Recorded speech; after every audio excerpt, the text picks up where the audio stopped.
I'm Patrick. This is Will. And I'm Chris, and we are Guys with Issues.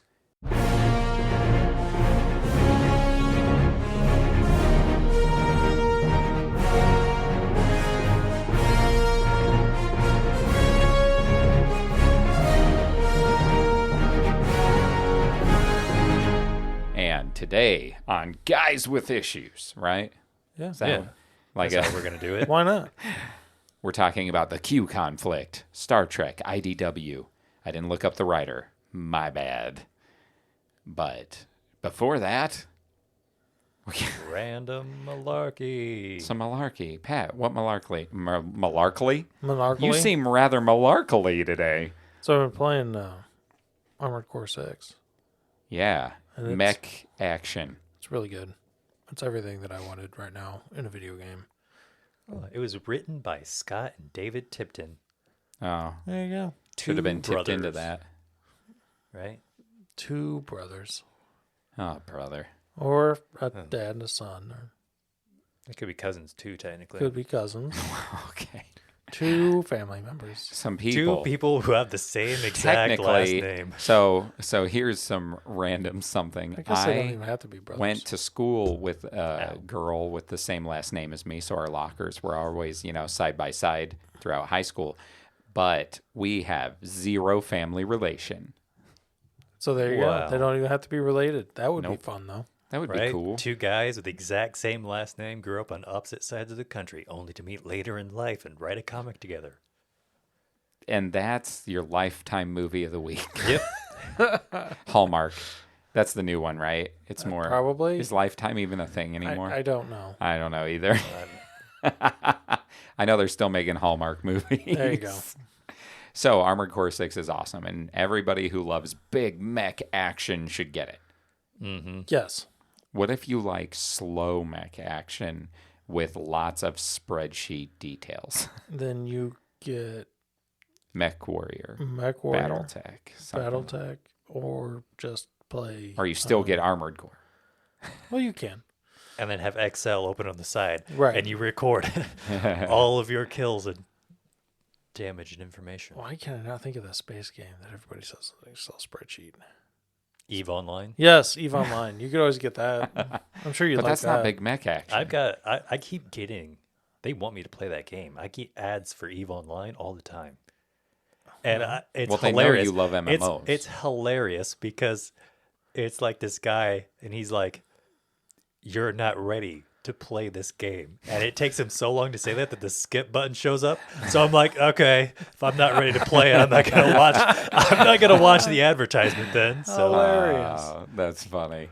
I've been getting weird advertisements for DC Universe Infinite, the comic app that we use, right? yes.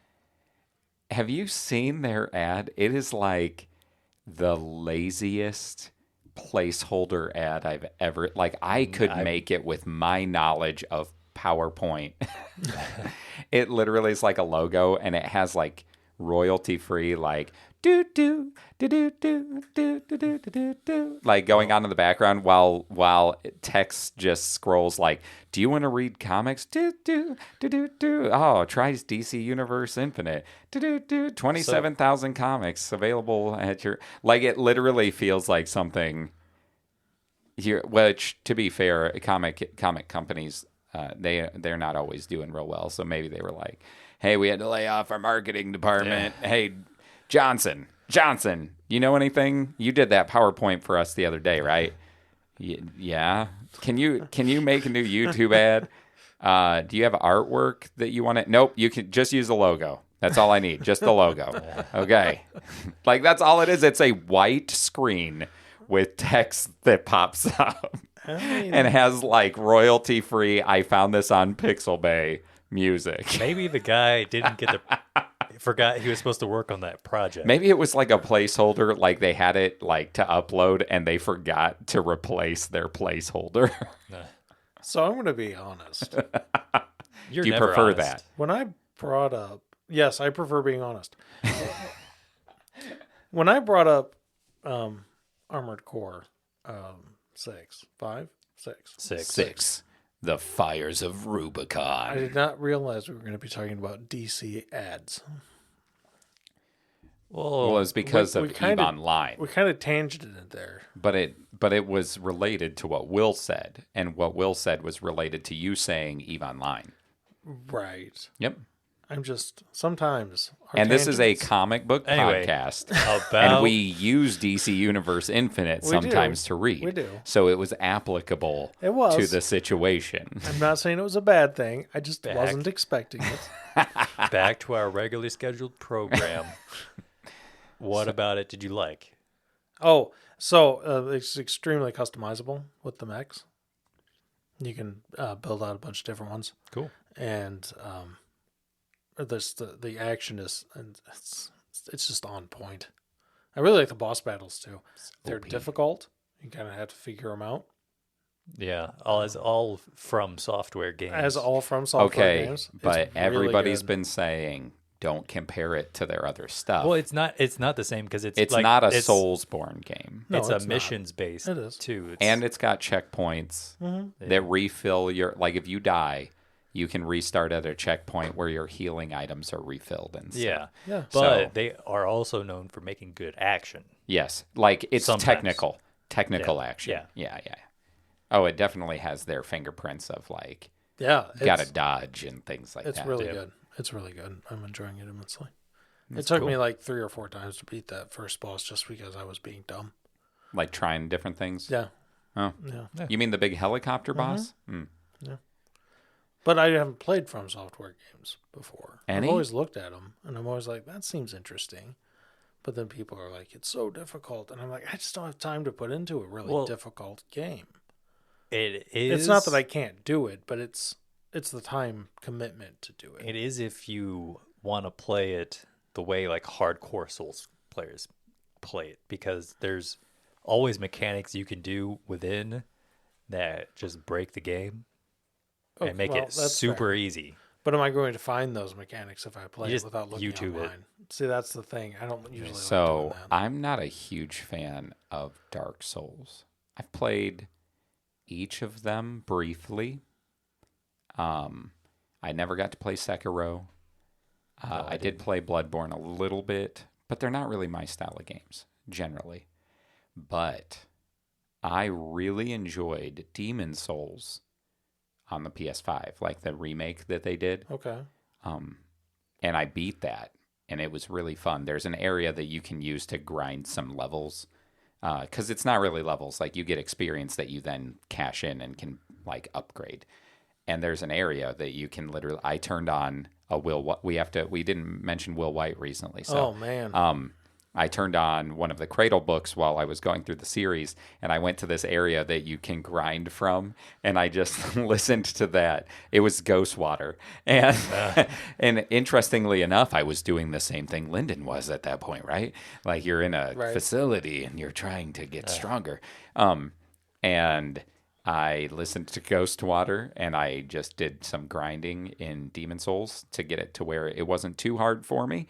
And it was fun. I had a lot of fun with it, and I like the art style of that one much more than Dark Souls.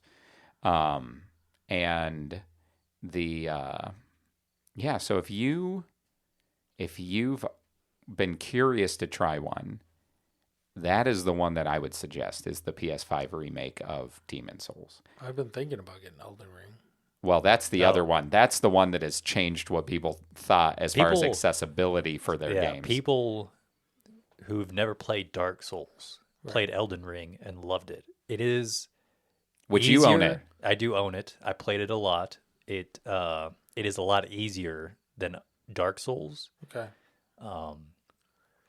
because in Dark Souls they drop you on the map and you just got to figure it out. Basically, like it shows you some you have a rough idea of what needs to happen, but there's no map. Like there's no clear cut. Like, oh, go to this objective point. You can get hit a couple times and be dead. If you adventure into the wrong area, you learn very quickly that that's not where you're supposed to go. Man, that reminds me of my old EverQuest days. Right? Back when things weren't handheld. Yeah. And you just wandered around and all of a sudden you were dead. All of a sudden you were dead. And you're like, Yeah. what happened? And then you look and you're like, they did that much Yeah, damage to me? I would say Elden Ring Yeah, is but- probably their number one game for people who want to step in. Yeah. But I own Demon Souls on disc for PS5. Oh. So if you ever want to try it, I will gladly let you borrow it. Well, right now I'm playing Armored Core. Yeah, so, I know. yeah. You don't need my stuff. You got your own stuff. I got way too Yeah. much of my own stuff. But yeah, Too much stuff. so that's what I've been doing. It's a lot of fun. I recommend it if you like make games. I recommend it if you like fast-paced action games as well. So if you like Sweet. fast-paced mech action games, How It- have you not bought you it at this point? probably own it Yeah. and have been living inside of it. Right. Right. Well, I went up to Cerulean's, which is a local restaurant. That's right, for your birthday. I've Yeah. been there. And It's been so long, but it's like my favorite place. Pretty yeah, good place. I got a bento box. Ooh, They used to only do those at lunch. It was They- a lunch. Yeah, but I think you can get them at dinner now. I They've think- changed a little bit. Yeah. But was it delicious? Oh yeah, super delicious. Went with my family. They all thought it was really good, and That's yeah. because they have good taste. well, I presume so. Yeah. They do listen to the podcast. They listen to the podcast. Well, they most of like them do. Harry Potter. Yeah, That's yes, true. Yes, Yeah. I these are all can't- true things. Yeah. And the other thing I'm going to mention. And they like Ceruleans. I wanted to know more about your cerulean. Oh, visit. Cerulean's experience. Yeah, I got like these Asian noodles. They were really good. And this it's almost like a General Tso's chicken, but it wasn't. It was something else. My sister got this like Korean chicken, like Okay. Korean fried chicken. That looked really good. My dad got the walleye, which he loved. Yeah. Did you get a mixed drink? I know got- you I like got- their drinks there. I did get an old fashioned. They do have a really good old fashioned there. Oh, do they? Yeah, That's where we had, what was it? it was like the emerald. Basil. It was emerald tea. emerald something, and it was like basil and something. Yeah, it was this Oh really. my gosh. They didn't have that on the menu. Well, that was just like, because they do like a cycling Yeah, menu, like they're yeah. always coming And they up were a with little new stuff. different back in those days because the wait staff were just dressed nicely, you know, and it was almost more personalized to where they would come up all the time. They'd actually talk to you about what's on the menu. And Back then, you mean? yeah, back then, Yeah, like when we it first used to went be. I would have considered when for years, they would have been close to what I would consider fine dining. yeah, But now they've toned that down. it's still there a little, It's still, yeah, like but the it's service is still definitely good. different. The service is still really good.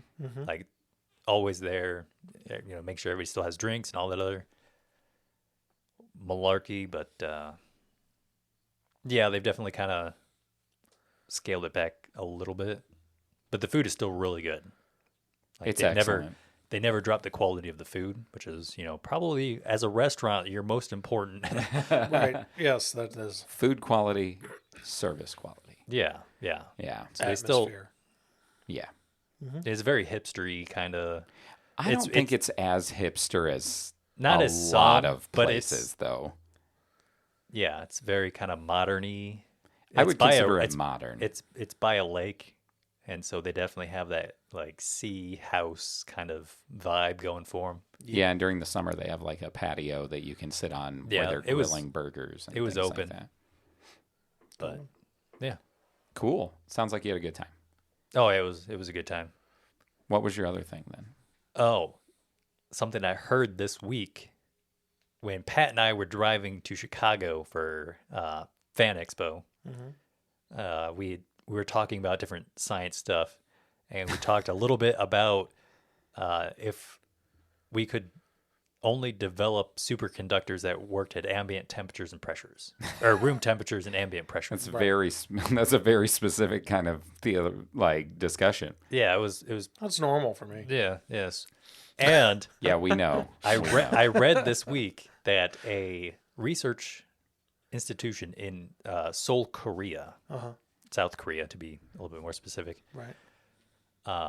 was able to synthesize superconductor from lead that worked all the way up to 127 degrees Celsius, allegedly.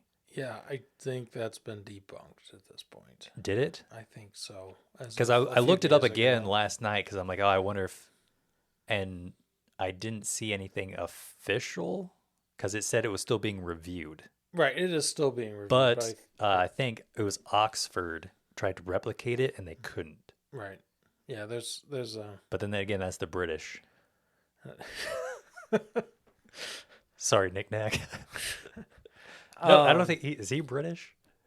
he's on that island. He's from Wales though. No, there's a and I cannot think of it. But there's a combination that will give you some of the effects of that, which they're starting to think maybe that's what's going on. It's not actually a superconductor, but I don't know. We'll find out. I'm sure at some point it'll be debunked or not. Yeah, it was only released like last month. But boy, would it be exciting if we could do that. That would be great. Do you want to tell our listeners why? Or do you assume they understand why that would be great? Google it yourselves. I'm assuming they're smart enough that they know. I can think of at least 3 listeners that probably have no idea what you're talking about. So the reason that's important is right now superconductors have to be super cooled in order to be able to actually function the way they're supposed to. So I think right now the most common ones we think are like made out of like copper oxides or something. It's yeah, I think it's some sort of they have to be like ceramic. Yeah, actually. Yeah, but they have to be like cryogenically frozen to like negative 140 degrees Celsius in order for it to be able to properly conduct electricity. Yeah, it conducts electricity without resistance. Yeah, so it doesn't lose energy in the form of heat. Right. So that's which could be extremely helpful for like battery technology, for power transmission, for just a bunch of different stuff that would really. You're so quiet, Pat. I'm sorry. Is Thank that better? You. Yes. Anyway. There he goes. There we go. Eat that mic. I gotta eat the mic. You sound so much better now. So anyway, yeah, it's good. It's something that they've been working. Yeah, 50 years on at this point to try to get this going. Because I read before the highest temperature that they could maintain for a superconductor was like 15 degrees Celsius. I think someone hit that. It's possible. Yeah. I don't know. It's something that I read last night to make sure that this wasn't already a debunked thing. Yeah. I don't. What is it, like LK99 or something like that? Yeah. Yeah, I mean, I really hope it's a thing, but I have a bad feeling it's not. They only published their research a month ago. That's because I'm jaded, so. We know. You're Pat. Yeah, I'm sorry, yeah. My alter ego is jaded. Yeah. Anyway. Well, that's cool stuff. Yeah. That's all I had to bring up. Chris, I look at science articles, too. Do you see that they... Yeah, that's why I pulled out my phone. Did you see that they were able to trap light inside magnetic objects? Like recently, to where they can utilize it for different kind of optics now, and they think that it's got utilization that they... I did not hear about that. That sounds awesome. Yeah, since we're talking about science. But it was a City College of New York. They think that it's going to innovate magnetic lasers, optical memory devices, and... quantum transduction applications. I remember years ago when they took the first photo of a photon. Yeah, I've seen that photo. Yeah. But yeah, they've actually used they find that you can trap like light in magnetized stuff. That's I'll have to send you that article. You'll have to read it. That would be awesome. Since we chatted about superconductors, I'm not going to go into the details of that, but it's interesting. And again, like when you think of light, you don't think of it as, most people don't consider it physical, but I mean, it is. It is. Everything is wavelengths and photons, and like when you start breaking down like the base things that we exist in, but there's a lot around us that we take for granted that's actually we don't realize is physically there. Just remember, never trust an atom. They make up everything. Yep. Anyway, did not get to go to Cerulean with Will because I took my children to Warren Dunes for a friend's birthday. Oh. And so I didn't get to go with him. Nope. And my kids had a blast. My daughter hurt her foot, and that wasn't super fun, but she pretty much swam the whole time. And my son played in the sand. And my friend Joe and I dug a hole that was so deep that children couldn't get out of it. They loved playing in it. We struck water on the beach, like dug deep enough that water was coming in through the ground. And that's fun. And we had to like help children out of the hole because it was deeper than them. Nice. And they were having a blast. And we went for a walk on up a dune, and we came back, and there were a whole bunch of stranger children in the hole playing and digging. And were there 11 of them? 11 stranger children, or just one named 11? Either way. I was just trying to get the 11 thing in there. But yeah, it was like people would stop and ask about it, and kids were all trying to join in and play. And so you didn't sculpt a sand ladder so they can get out? No, but they created with the pile that had been excavated. Yeah. They were using that and sliding into it sometimes like a giant waterfall. That's great. Yeah, it was pretty cool. Yeah. It was a good time. It was my first time there. So, first time to Warren Dunes. I'd been told it was fun. I've actually been told Indiana Dunes is a really good state park. You need to check that out, I was told. Yeah, I've been there. I think I've been there once. I've never been, so. You should climb Mount Baldy. With my family listening Yeah, that's to where this. that's there, right? Mm-hmm. Yeah. My family that listens to this, they will correct me about what dunes we went to. But they won't email to correct you. Nope. They'll only do it in person. They'll text me. Be like, nope, we went to this place. But anyway, since we've been talking about science and adventure. Science and adventure. Yeah. I went on an adventure, and we've been deep in science. I'm throwing things around. I think it's time for a synaptic synopsis. Does that make sense? Is it time? It is time. For Synopsis Will. This one's not quite as long as the last one, but that's all right. I don't think length determines quality. I don't either. Okay. Wow. Will, get going. Right. Got to get my throat clears in. Will determines quality. Willpower, and he's full of it. Mm-hmm. I'm full of something. That's what I thought when I said it. Yep. Space. That's what he's full of. He's full of space. Space. The final place to wander around and look at stuff.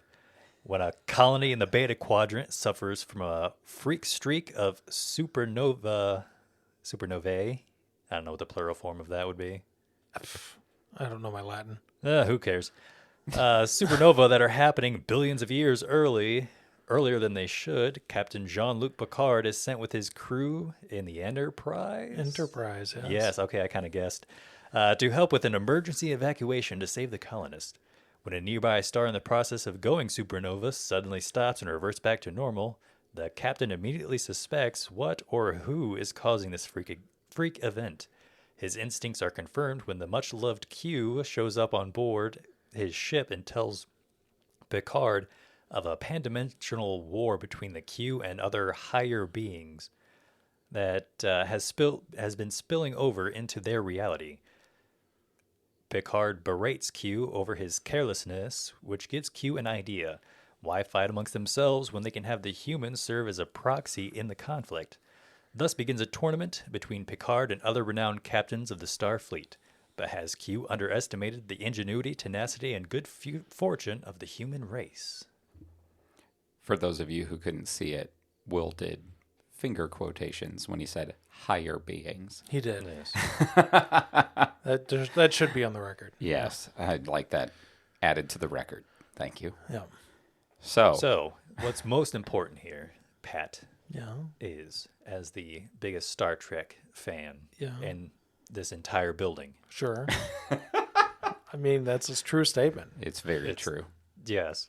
Did we finally read a comic that has enough spaceships in it for you? Oh, man, enough spaceships? There weren't that many. There were 4, 5. It's more than any of the others, I think. I'm going to say no. Because I love spaceships. And you love Star Trek. And I do love and Star you Trek. probably now, love this the comic. quality of the spaceships in this comic was top notch. They did look cool. They did look like the picture that you literally have on your wall. Yeah, I think there's 2 or 3 of them that were in that. So the top one was in it. Nobody else is going to know what I'm talking about, but He's got the Enterprise was in it. The Enterprise D was not. It was the Enterprise E. Yep. I saw they had Defiant. that written on it at one point. So I'm just going down top to bottom. Okay. The Defiant was in it. Yep. Voyager was in it. But the Discovery ship was not. Is that what's at the bottom? Yep. Okay. I had no idea what that was. Yep, that's Discovery. So the question is, what are our overall thoughts? Pat, as the resident Star Trek fan and expert, what did you think of this? I thought it was enjoyable. It felt like a Star Trek episode to me. How was the science? Oh, the Were science there was any the questions worst. that were raised? When it comes to Q, they can do anything. It's literal magic. Anybody who complains about like the Force in Star Wars, like Star Trek fans complaining about the Force in Star Wars being like magic and all this stuff, I should just point to Q and be like, that's magic too. Yeah, I feel like Q isn't. Well, I don't want to give too many of my thoughts away early, but I've actually seen the episode, the first encounter with Q in I believe that's the Picard. first Is it the episode. premiere? It's like the Yes, pilot. I believe it is.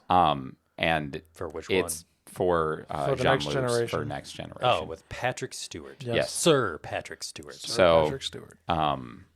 And I just don't think it vibes well with Star Trek.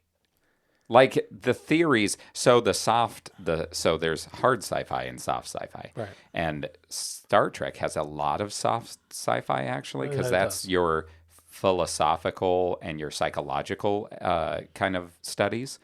And Q tends to lean very heavily into the philosophical ideology. Yeah. Like that's usually what's addressed when he's around is, are humans capable of like the whole premise of this was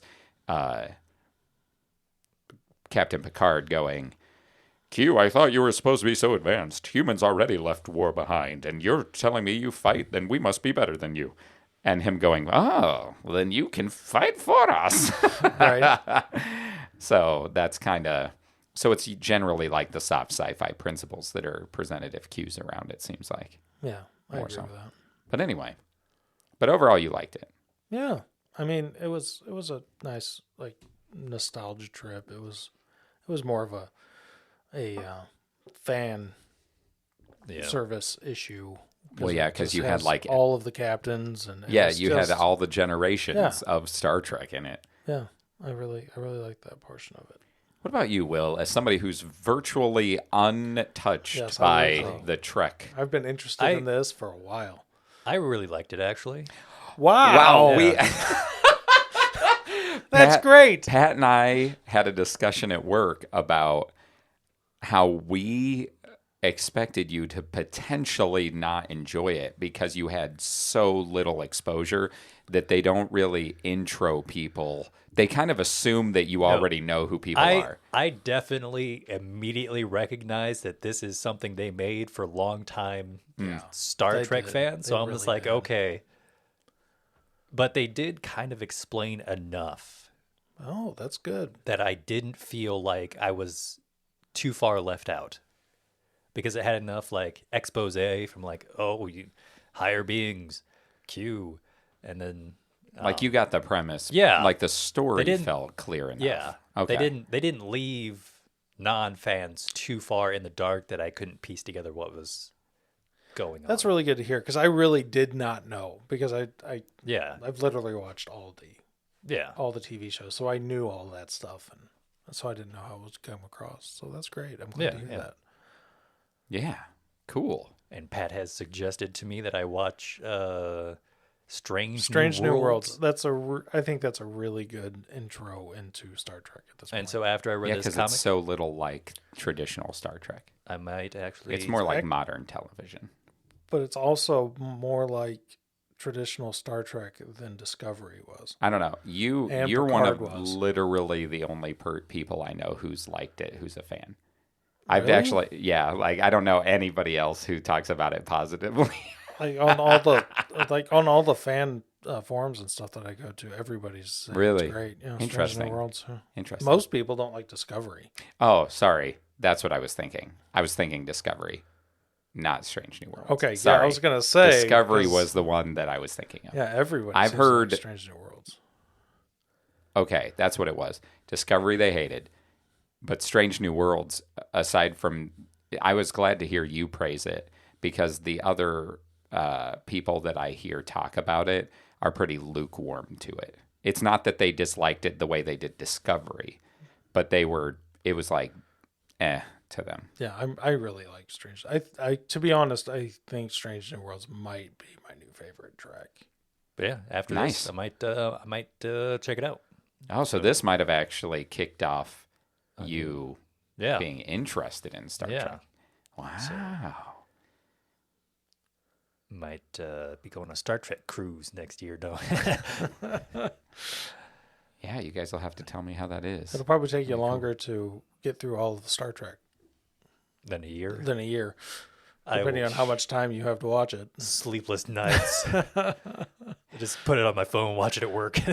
No, but yeah, if you want like recommendations, Oh yeah, I would say the last one you should watch is Discovery. Lower Decks. Oh, okay.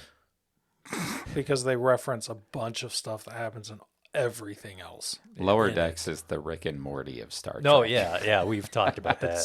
It's really good. That's in my top 3, easy. Lower Decks. Yeah. Oh no, yeah, you guys did see that Rick and Morty's doing an anime because it was playing on the Fan Expo thing. I saw that. Mm-hmm. Cool. Just random tangent. Well, that's exciting that you enjoyed it. Yeah.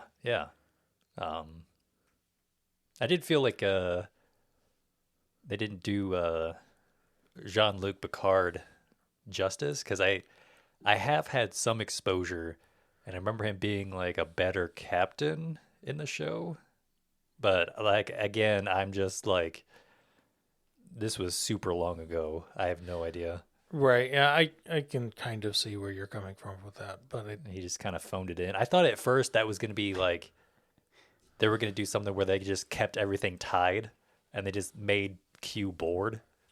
I mean, and I'm like, is that what's going to happen in the story? Because that's not how they ended up defeating him. Because Wesley and Amanda, they get Deus Ex Machina. Yeah. Oh, Wesley. They get narrative assistance. Yeah. Super plot armor. Get some a little bit. Q weapons and stuff. Yeah, I was just that part was like, oh, I thought they were going to do something clever because it's usually. So did I, and then the end was just a big battle. Like it felt like they didn't know how to get it out. Like they wrote themselves to a point where they're like, we're not really sure how to conclude this. Let's just Deus Ex Machina this crap and finish it. None of it counts. Yeah, they're like, oh, hey, remember that there's the Q that thought she was a human for the longest time. And now there's like Wesley, who's also somehow a Q. Let's. He's something else, but that's okay. You didn't know. They don't explain that. They don't explain that at all. He's what's called a traveler. Oh, they Spoilers. did say they did mention traveler in it. Yeah, but he's not anymore, right? He's just human after that. Well, right at the end of the comic, he's not anymore. But that's probably not canon in the show. No, it's not canon in the show. I have no idea what part of that he's in, but yeah, I feel like the ending they just kind of We're just like, oh, hey, remember those two characters? Let's just use them to get them out of this. Yeah, but they did kind of find a diplomatic solution, which is very Star Trek. Yeah. That's true. Yeah. I agree with that. So how'd you like it, Chris? I thought it was okay. Like, I have watched some of the original series. Mm-hmm. I've watched some of The Next Generation, which I did enjoy. I've enjoyed the episodes I've seen of that. I think years and years ago, I may have seen some of Voyager. That's the one with the female captain, right? Okay. Mm-hmm. And then I don't remember if I've ever seen any of Deep Space Nine.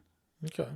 But I recognized everything like from those ideas. And because I'd watched the premiere episode of The Next Generation, I knew who Q was. Right. And so I wasn't going in as blind as Will Yeah. with some of the references, although all of the other characters that may have tied to other Star Trek episodes. And I don't know if the people Q's against are from those. I don't. The guy who's dressed remember Napoleonic makes me think he's probably from like the original series. He seems like It's possible. I don't. that seems like something they would have done like with Kirk. You know what I mean? Right. Like his vibe.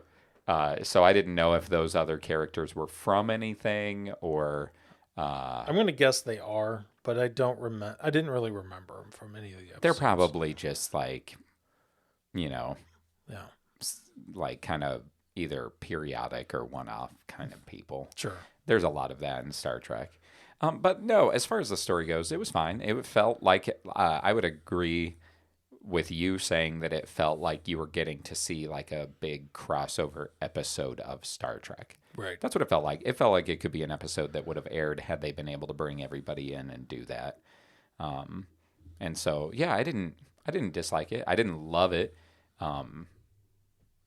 But that's more because of, well, I'll share more later. There's something specific that is just not one of my favorite things. But yeah, I enjoyed the read. Like, Yeah. it was like, oh, cool. Yeah. Wonderful. Yeah. So,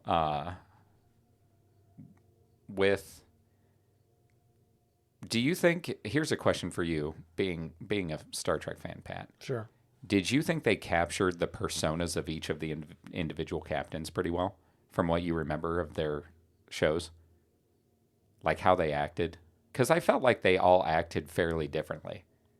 Yeah. Not to their show, but I mean like in the comic, they all had kind of a unique way of approaching things. I think they did a pretty good job with that. Yeah? Yeah. Okay. I do. Did you think they all kind of stood out as unique Oh, people, yeah. or do you think that any of them felt too samey? No, because I did watch the Star Trek movies, Okay. the recent ones they did, and the persona of Kirk in the comic did mostly line up with like the kind of adventurous, reckless kind of captainry that he was in the movie. So there was that. I have vague memories of the Sir Patrick Stewart, and he always seemed to be calm and collected and knew what was going on. That sort of lined up. But the Jane Gateway, and I don't remember what the Deep Space Nine guy's name was. Catherine Janeway, not Jane Gateway. Is that what it was? Yes.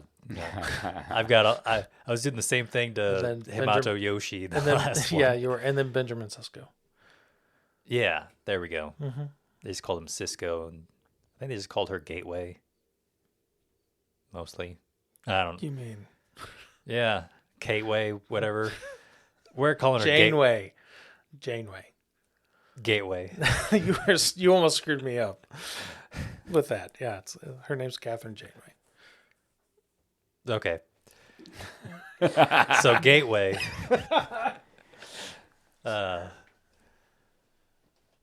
Hopefully Christoph thinks that's funny. Well, he may. Or he's screaming at his headphones. No, I think he's happy enough that I've corrected him 3 times now, and we'll call it good. Okay. But yeah, But I think So from what I understand, from what my limited experience and knowledge, I think it did feel like they were trying to capture the essence of a Star Trek episode. Mm-hmm. Yeah. Which I think they mostly got it. I didn't think it was like I have no idea what I'm saying, but I don't feel like they 100% were able to, but obviously it's a different medium, so you're not going to get the exact same thing, but I think the gist of it was there. It was great that I could hear their voices in my head as I was reading. I wondered if you read it and you heard. I did. It was good. Their individual voices. Yeah.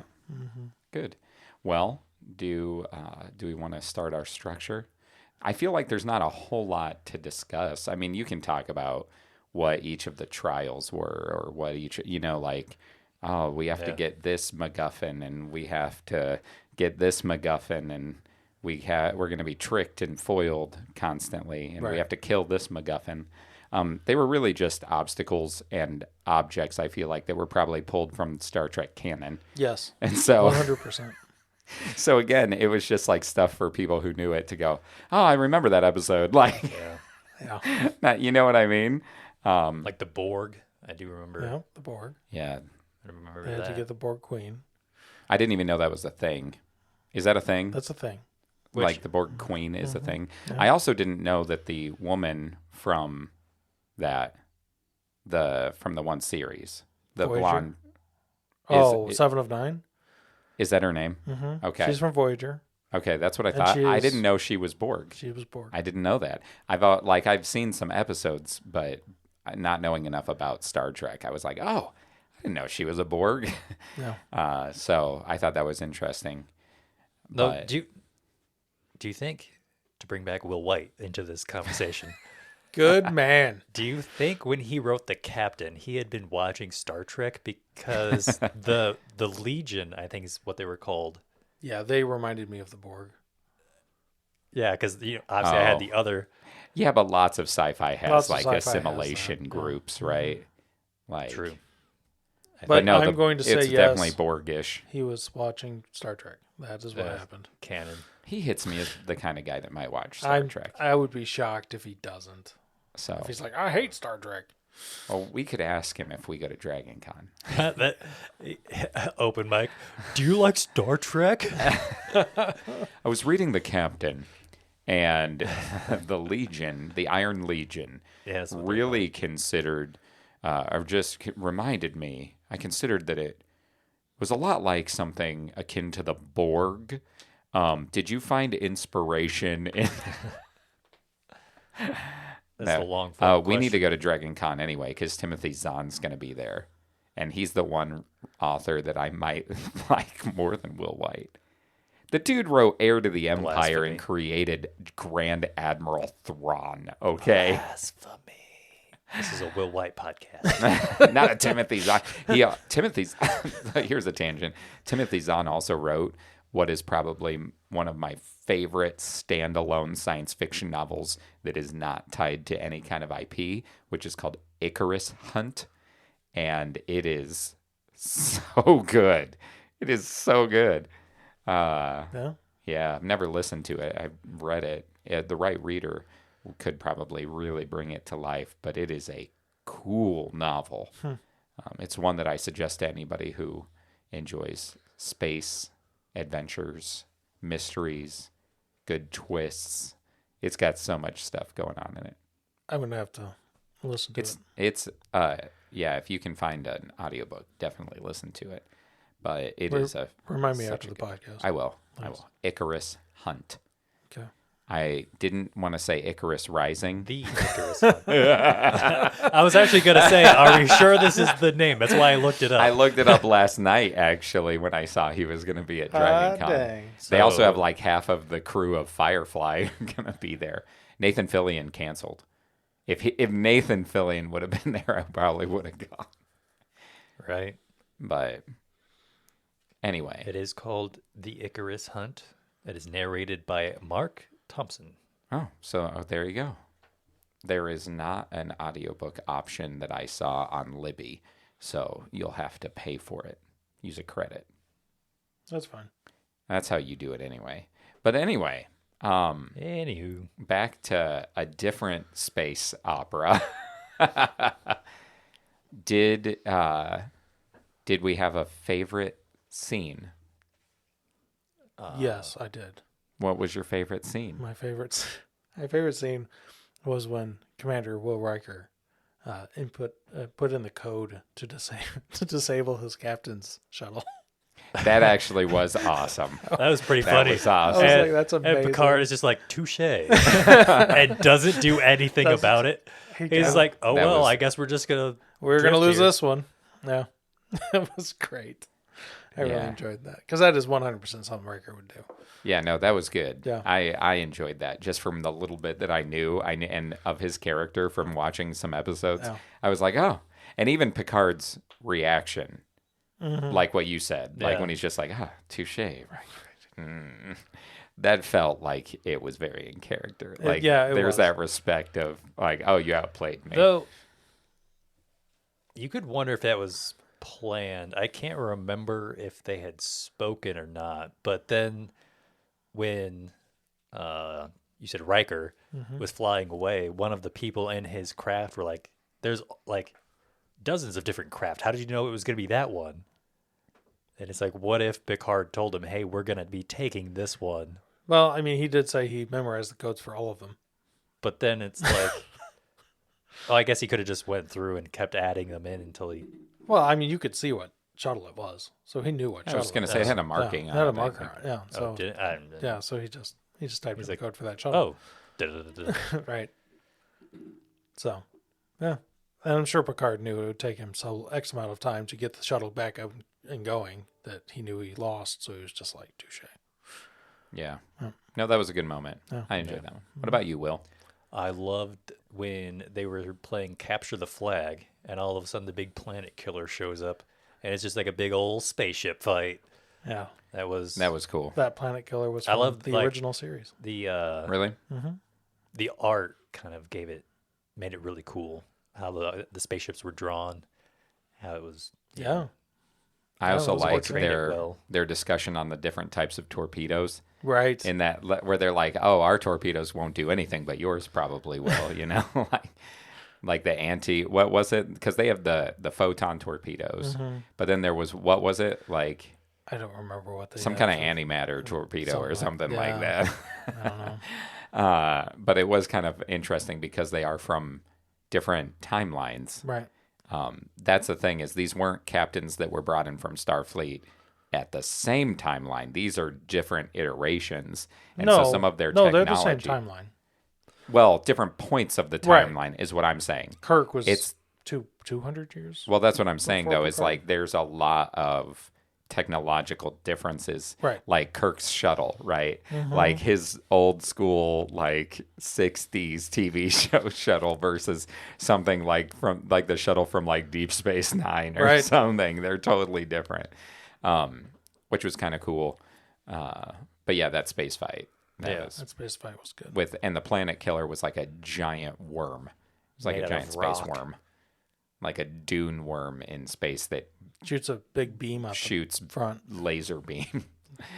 Yeah, it reminded me of if you watch the newer Voltron series. I've not watched them. That's a good series. They also good. have a giant worm that eats planets, but it Oh, eats yeah. planets that die.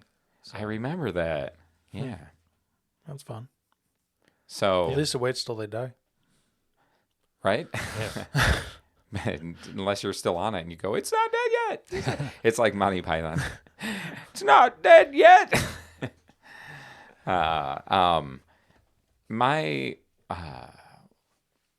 My favorite scene was, what was my favorite scene? I enjoyed the exchange.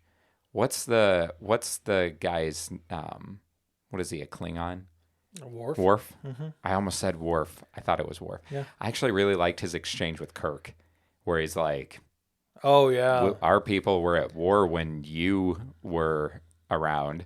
And he's like, yeah, but you're wearing the uniform now, so I'm not really worried about it. That must mean everything works out. And like, I just like the idea that he was like, I don't care if we had differences where I'm from because we clearly work them out. I don't. And that's very Star Trek. It really is. It was. And I liked that stuck out to me though, that exchange of being like, oh, we were a people at war, but why does that matter now? Right. You know what I mean? Like if we're not at war, we're not at war. I clearly see things are okay. I liked that. Yeah, I also liked in the shuttle chase moment. I love when they're like finessing their way through to try to get to the quantum thingy, the power source. Oh, the Iconian whatever. The travel. final source for the Iconian Gateway. Yeah. It's been like a week since I read it, so I'm not going to remember any of the term names from stuff. I read it a week ago too. I don't know what you're talking about. Yeah. Even though I just got Pat to say the word gateway, so when you're doing your editing, I need you to take that and go back to when we were arguing and just put that in there. And have him agree with you. Yeah, it's gateway. No, well, it's gateway. Why do they keep agreeing with each other? It sounds like they're arguing, but they're saying the exact same thing. No, but I love when like Kirk just crashes through. Yeah. Everybody else is like trying to come up with clever ways to finesse it, and Kirk's like, "This is how I operate, And man. then- I just kick in the door." Immediately, he's like, "Oh, it looks like I lost. Peace out," and just leaves. He leaves. Yeah. No, that scene, I like. That was funny. That was just the whole thing. Did you have a favorite character? You had a lot of I options. did not have a favorite character. You didn't have a favorite character? I didn't. No. Okay. If somebody Forced me, If I said, forced Pat, me. this is the Guys with Issues podcast, and we Structure talk Steve. about what we like, what we don't like, and you're gonna pick a favorite character. I mean, because I love all the captains. I love Q. I'm gonna have to say Picard because he's always been my favorite captain. I knew that. Yeah. He is kind of the main character, though, captain-wise. Well, It yeah, starts it's with 'cause him, and it's the focus because he and Q are the two that right. really have the history. I mean, Q shows up in the other series as well. But he doesn't. With- he doesn't in the original, though. He does right? not in the original. So, because he starts with Right, Picard. which is why Yeah. Kirk had absolutely no idea what was. He's like, Who, I don't know who is that this guy. people? I don't know what this is. Everybody else was like, ah. I know, it's so great. What about you? I would have to actually say Kirk. I Yeah, like his kind of go with the flow, but also kind of creative. I really Yes. think you're gonna like Strange New Worlds. Yeah. Yeah. Well, Anyway, he's just like, he kind of reminds me a little bit of one the Nathan Fillion character in Firefly. oh, Mal. Yeah. Mal I was Reynolds. going to say Hal, but I'm like, that's not Hal right. Gateway. Okay. Yeah. This is going to be the I need to name- write that down for the space book that I've been dabbling with. I was going to say we make that a character in our comic Yeah, that is going to be made eventually. We're gonna write a comic. Sweet. Yep. sure. Why not? The Guys with Issues comic series. Where all our guys have issues. Yeah, I was gonna say Kirk too. Just Oh, like yeah. he's just fun. Like is. there's some about him that it's just like everybody else approaches things very like gently or like with a lot of thought. Sure. And he on the original show he had Spock for that. Right. So in this comic he's not with Spock. That's And true. so when they're like, "What do we do?" and he's like, and most of the people with him are the door kickers. And so he's like, "Well, we could be the one that flies down its mouth. We could be the one that shoots through that door. We could be the..." And then he takes it all in stride. It's like very, like even the way that like he said that he's like, "Oh, we lost. Oh, good job. Whatever." And like, Peace out.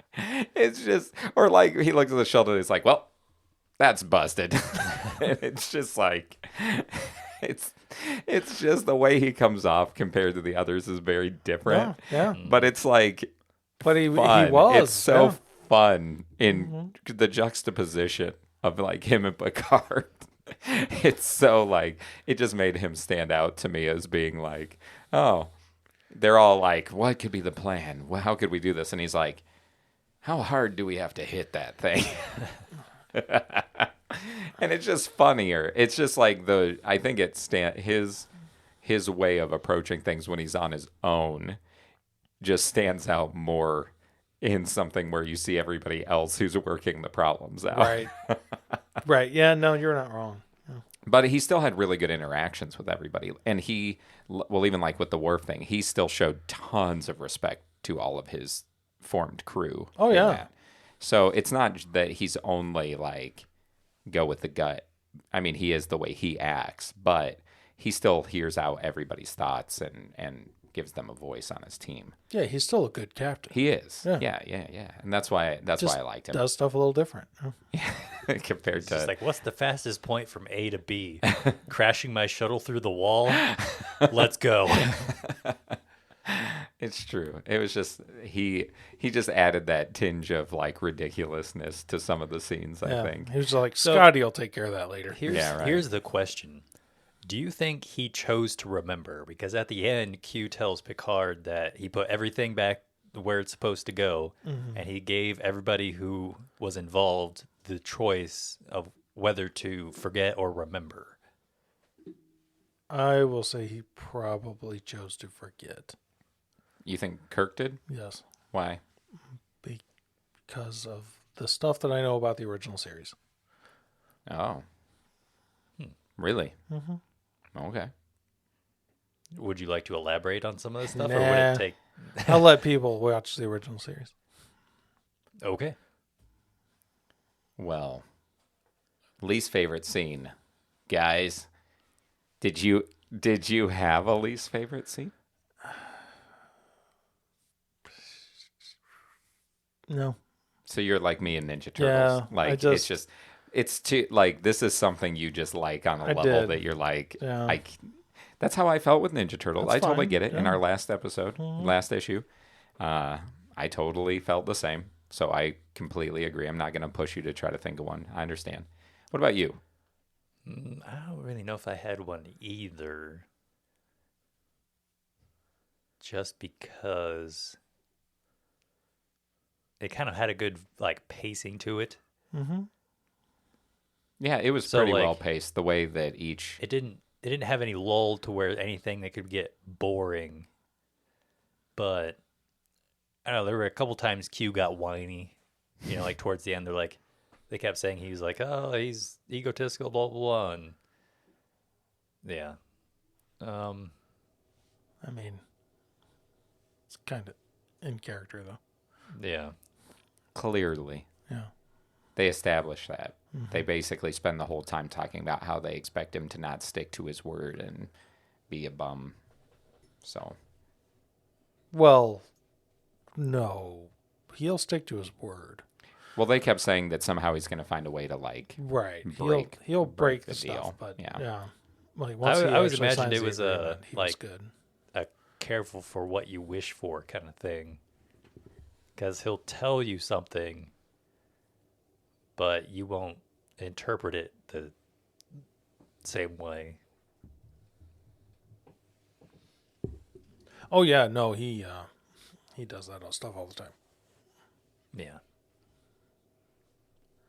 So you don't have But yeah, one either? I Not don't. really? I don't really even have one. Nope. Nice.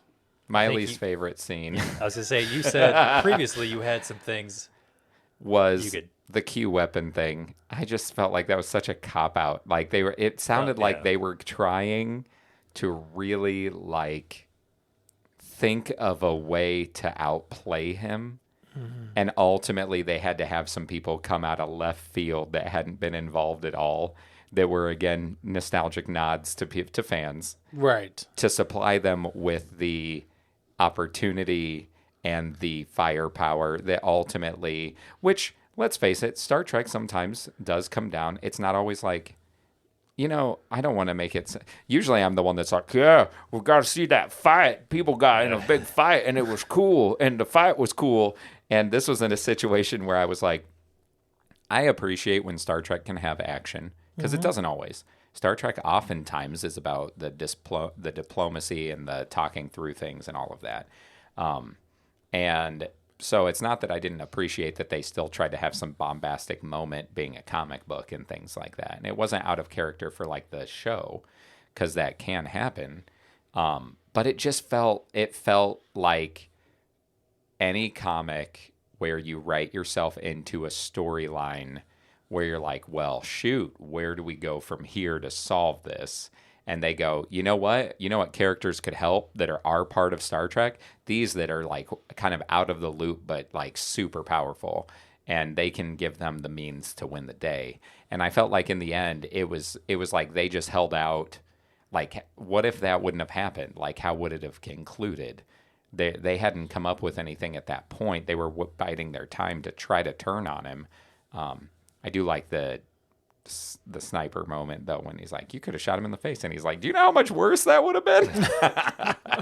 I really liked that when they were like, okay, take your shot on Q. Right. And he chooses not to, like, mortally wound him. And it was very smart, because it basically just showed Q, it reminded him that he can still be hurt even. Like, because sometimes he thinks of himself as being, like, way beyond everybody. And so it's not that I didn't like the way the battle played out. It was just that Deus Ex Machina moment of like, oh, we better have this person off stage come in and give them the keys to the answer.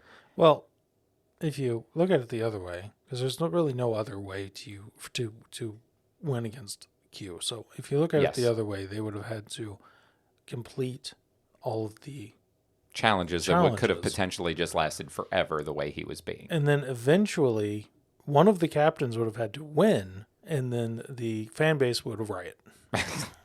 But that's what I'm saying. Like, yeah, it was just but that's literally my point, is any story where I feel like they write themselves into a corner because they can't do what they really have led up to the moment of doing. That bugs me. Even in my favorite, like Batman does stuff like that sometimes. The Ninja Turtle series that we talked about, the IDW one, does some really like they make some pretty big choices, but ultimately they generally walk them back, because in the end of the day, they're like, well, we got to still have this, or we got to do this, or we don't want people upset about this. And instead of just sticking to guns and being like, nope, we're doing it. And sometimes that's the biggest flaw of comics, in my opinion, is comics, because they're ongoing and they tell these really long years and years and years of developed stories and backgrounds and canon. They lack the ability to really pull like real punches, like to land big punches. They pull all of their punches. They tend to. And even if they don't do it for a while, like when they have killed off characters, you know, sometimes they bring them back, and sometimes it's like a year later, sometimes it's like 20 or 30 years later. But like Barry Allen, when Barry Allen died in Crisis on Infinite Earths, he ends up coming back during what story arc is it? It's like they have a thing called Flash Rebirth, like they did with Hal Jordan, because again, Hal Jordan dies at one point, and so it's just that idea that even for Star Trek, like, because they have the canon and that this was working within existing material, and like you said, they couldn't have like a specific captain win, because people would just argue. They'd write and they'd be like, what? That person would have never been better than this person. Right. Because that's how fans are. That's how fans are. And so I think they left it off with them pretty much all tied. I think there was one that didn't get it. I think Cisco didn't get it. I don't think Cisco scored, did he? Yeah. Oh. Oh, poor Cisco. I mean, I'm all right with it. But yeah, I am not a huge fan of any story that does that. And even though I totally get why, and I get the confines, and I get the reason, I just don't like Deus Ex Machina moments. I don't like when the help comes out of nowhere. Well, which it's not. You can argue it wasn't totally out of nowhere, because those characters, and the one is Q, and like there's. But I'm just saying, for me, that kind of, it took away from finding out how they were trying to solve the problem. Well, I'm still trying to wrap my head around how I feel about Q weapons that can kill Q. Do you think Q weapons wouldn't be able to hurt a Q? Well, and Would they make them so they couldn't? Is that what you're saying? and one of the issues, Q was having a war. The Q continuum was having an internal war, and they were doing the star things. So even without the name of the book, I would have known it was Q instantly. But they were saying they had to throw like supernova at each other because they couldn't. That was the only way they could even hurt each other. And now they've got guns that can kill them. That take whatever form you imagine. Right. It was kind of like... Dude, none of them have ever clearly watched a movie with a mech or something. They should have been in an armored core right there. That would have been cool. I am not upset with that. You're like, I would have taken a panel of that. But yeah, but whatever. It's cute. They can do what they want, right? Yep, that's it. So, what about your least favorite character? Did you have one? I mean, probably if I had to pick least favorite character. The Borg Queen. No, I'm just kidding. I mean, She was really Borging. probably the and I don't remember his name. The guy dressed up in the old attire. The Napoleonic yeah, guy. that guy. Oh, I was gonna say the same thing. You Yeah, that's stole my fine. character. The child. They basically said he's like a child. Yeah, I feel like he just destroys stuff for fun. Yeah. No, he's the one that brought in the Planet Killer. Yeah. Yep. That was a cool panel. He's Se- like- series of panels though, when he was talking on all the different ships at the same time, and it was just like big long strips. Right. Yeah. I did like that. Yeah, he brought that in because he thought that capture the flag was too boring, because they wouldn't let him allow for them to hurt each other. Right. And he's like, well, that's boring. That's boring. So he brought in the Planet Killer. brought in somebody. So you both have him as your least favorite. Yeah, and really, that's just me kind of nitpicky. I didn't really have a least favorite. Like he was serviceable for the story. It's not like he was. Again, you're picking somebody that you're like, oh, he was just kind of irritating. Right. Yeah, because he was super double-sided. Like whenever Q was around, he was just sucking up to him, Right. and then when his back was on, he was with everybody else. He was just crap talking Q, and so he it's was like, like you're just so flip-floppy and just go with the wind, and it's just kind of lame. You're just so political. Yeah. Yeah. Being at war, trying to suck up to the guy who's trying to destroy you. Yeah. My least favorite character was Q. I didn't like him in the show. I didn't like him in the comic. I love Q so much. I think he is super annoying. I just find him to be incredibly irritating. Well, isn't he a kid too? Like, no. No, I wouldn't say so. because I thought the guy that showed up was. I mean, his he dad. has I think some he was just personality out there. traits as of a child at He's times, childish. but no, he's not a child. No, I just didn't like Q. Pretty simple. No, He's that's just fair. not. He's just annoying to me. Just like, I feel like you need to watch more Star Trek.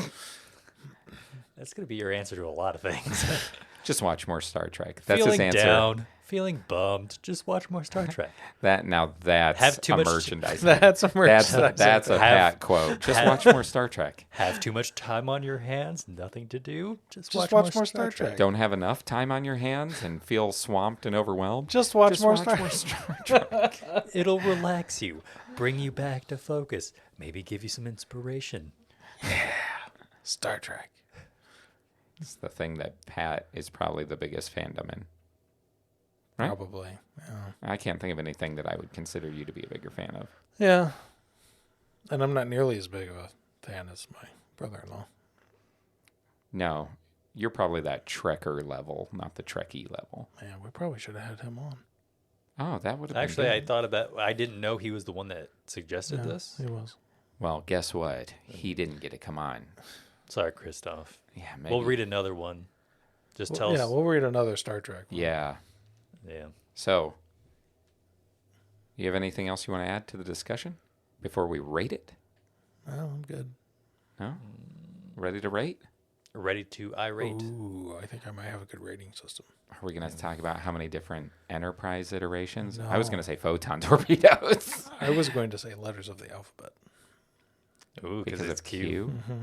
Oh, that is a terrible joke. I know. That's why I suggested it. I don't like that at all.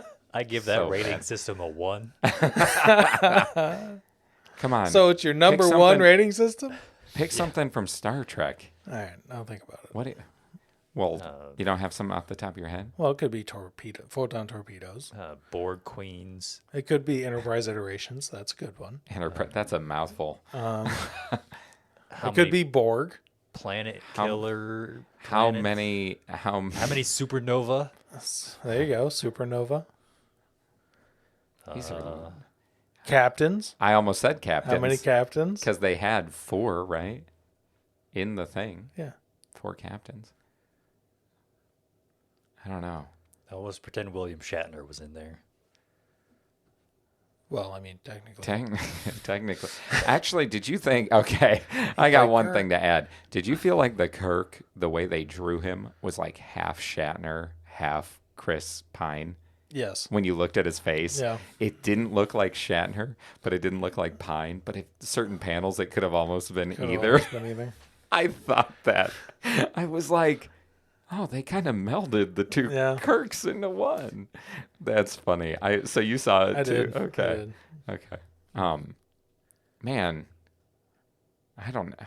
I kind of like photon torpedoes. Okay, photon Okay, torpedoes. that's what We're we'll gonna do. do it then, because we're taking too long to come up with a rating. So Pat, out of 5, I don't even know why you're asking. I feel like you would recommend this. I would recommend this. So that would be a 5. Especially if you're a Star Trek fan.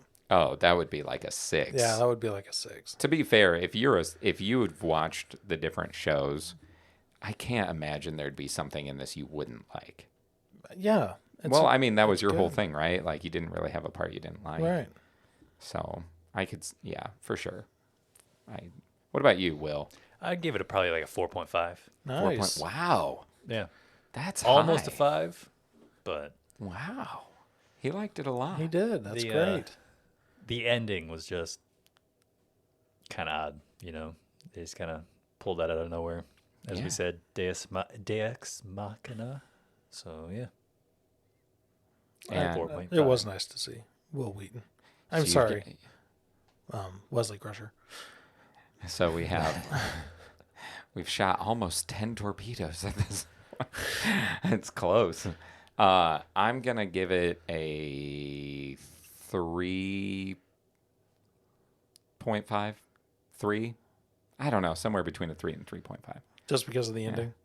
Yeah, and like it just didn't feel like I enjoyed each moment in it. But for me it was fine. Like I didn't dislike it. I don't think like a 3 is a bad score. It's not. I would say a 3.5 because I think it was a little higher than what I would consider like an average score. And out of 5 I consider 3 in the middle, even though it's a 6 out of 10. But I just feel like if the ending would have been more to your liking, that number would be higher. it probably why. would have helped a little bit. Maybe bumped it up to a 4. But like I said, I don't like Q. I don't. And so like he's just irritating to me. I don't enjoy him as a character. but he got slapped down there. He did. He even got shot. He did. In the face. But just because I don't like somebody doesn't mean I want them to get shot. I mean, He's fine. He's Will's cute. like, I don't know if I'd say that. No, like it wasn't bad, and I did like their whole kind of like diplomatic council then at the end, how they decided to absolve everything and resolve it. Like, but yeah, overall, I didn't dislike it at all. Like, it was a fine read. I didn't feel like I had to trudge through it or anything like that. It wasn't that kind of thing. That's good. But yeah, probably 3.5. Cool. It was Star Trek. Great. Yeah. I enjoyed it immensely. Yeah. Cool. fantastic. And what do we want to read next time? What are we gonna do? Wasn't it Guardians?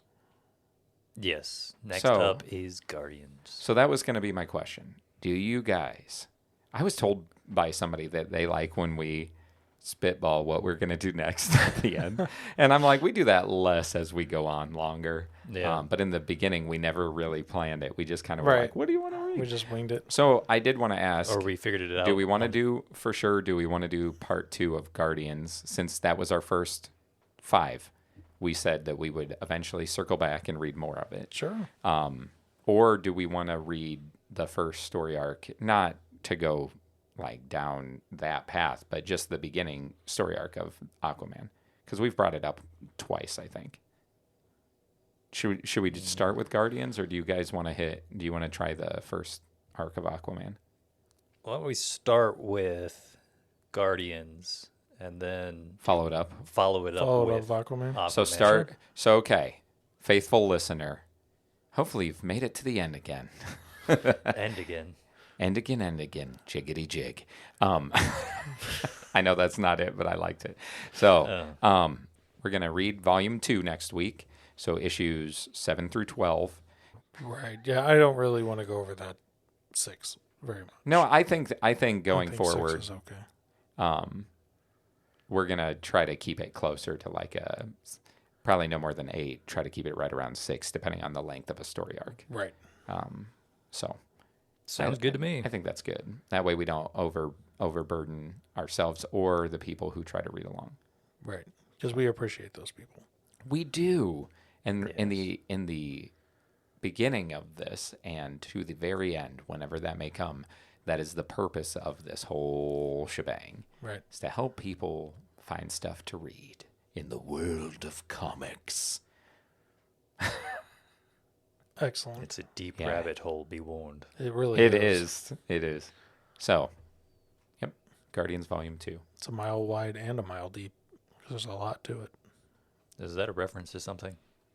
Well, like in video games, if so, like Elite Dangerous, a lot of people say it's a mile wide but an inch deep because there's a lot of content, but there's not a lot of things to do in it. Or yeah, so that was what I was referencing.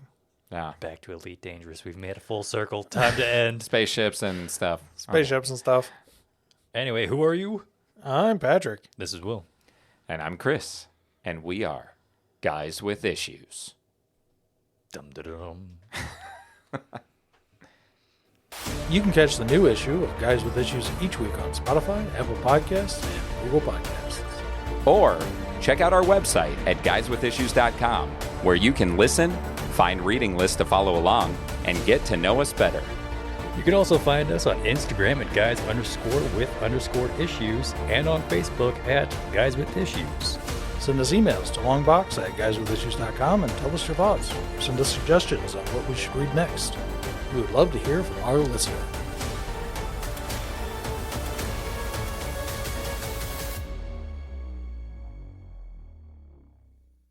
What's the hardest thing you've ever had to tell anyone? You did it wrong again. What's the hardest thing you've ever had to tell someone? What's the hardest thing What's the hardest thing you've ever had to say to them?